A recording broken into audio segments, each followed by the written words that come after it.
Bab 11. Melakukan eksekusi. Halaman 96. Setelah memiliki rencana, langkah berikutnya adalah menjalankan setiap langkah yang telah diperhitungkan secara cermat dan dituangkan dalam dokumen perencanaan. Namun, karena manajer dan supervisor itu bekerja melalui orang lain, tidak melakukan semua pekerjaan sendiri, dalam melakukan proses eksekusi perlu melakukan pendelegasian. Agar proses pendelegasian dapat berjalan secara efektif, kami telah merumuskan 8 aktivitas utama yang perlu dilakukan oleh setiap manajer dan supervisor, sehingga dapat menjalankan tugas pokok, fungsi, peran, dan tanggung jawabnya dengan baik. 8 aktivitas utama itu kami sebut sebagai 8 perilaku manajer. Halaman 97. 1. Membuat penugasan. Membuat penugasan artinya kita memberikan delegasi kepada anggota tim. Di sini kita perlu menjelaskan tentang apa yang perlu diselesaikan menurut kualitas, kuantitas, dan waktu yang telah ditentukan. Saat memberikan delegasi, kita perlu menyampaikannya dengan jelas. Hal ini dimaksudkan untuk menghindari terjadinya kesalahan persepsi atas penugasan yang diberikan. Sebagai contoh, sales supervisor menugaskan anggota tim penjualannya untuk melakukan kunjungan pelanggan. Supervisor tersebut mungkin akan mengatakan, "Tolong, kunjungi pelanggan A untuk menjaga kita tetap terhubung dengannya." Penugasan seperti ini kurang jelas. Instruksinya perlu diubah menjadi, "Tolong kunjungi pelanggan A.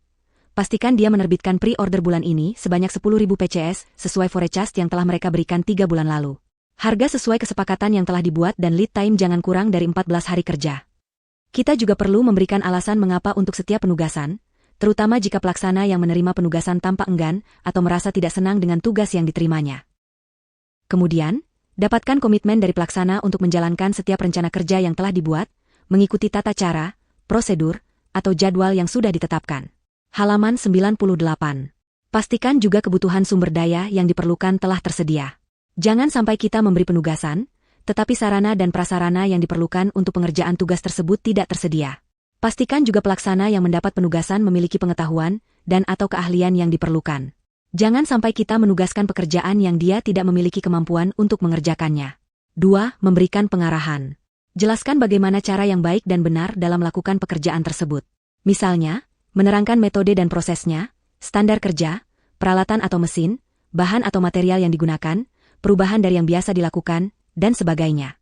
Memberikan pengarahan dimaksudkan untuk memastikan setiap penugasan yang diberikan dipahami dengan baik oleh penerima tugas.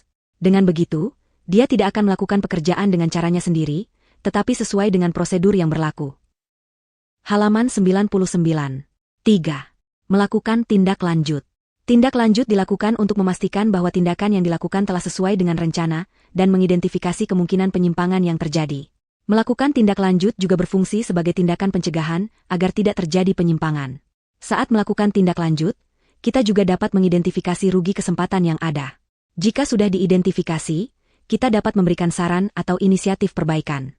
Tindak lanjut perlu dilakukan secara teratur, terjadwal, dan konsisten oleh manajer dan supervisor. 4. Memberikan umpan balik positif. Berikan pujian kepada bawahan saat mereka menjalankan penugasan dengan baik atau berhasil mencapai sasaran yang telah ditetapkan. Berikan pujian secara langsung kepada yang bersangkutan, baik bersifat verbal maupun nonverbal. Lakukan pada waktu dan tempat yang tepat. 5. Memberikan umpan balik korektif. Berikan peringatan dan/atau teguran jika bawahan tidak melaksanakan penugasan dengan baik, bekerja di bawah standar kinerja, atau tidak bisa mencapai sasaran yang sudah ditetapkan. Halaman 100. Lakukan teguran dengan baik yang bersifat positif dan konstruktif, membangun, bukan menghakimi. Lakukan pula pada waktu dan tempat yang tepat. Saat melakukan umpan balik korektif, sampaikan maksud kita dengan jelas dan tegas. Jangan bersifat ambigu untuk menghindari terjadinya perbedaan persepsi dan kesalahpahaman. Kemudian, dapatkan rencana perbaikan dari yang bersangkutan. 6. Memberikan bantuan. Memberi bantuan atau dukungan dilakukan saat pencapaian tidak sesuai dengan rencana, atau saat ada masalah yang tidak dapat diselesaikan oleh anggota tim. Saat memberi bantuan, perlihatkan dan jelaskan cara melaksanakannya dengan benar, bukan mengambil alih pekerjaan bawahan. Berikan perhatian atas setiap keluhan yang disampaikan bawahan. Perhatikan setiap keluhan dengan serius. Tidak peduli walaupun terlihat kecil atau sepele. Sepele bagi kita belum tentu sepele bagi bawahan. Identifikasi kebutuhan bantuan atau dukungan yang diperlukan. Jangan hanya menunggu diminta bawahan. Halaman 101. 7. Pemecahan masalah.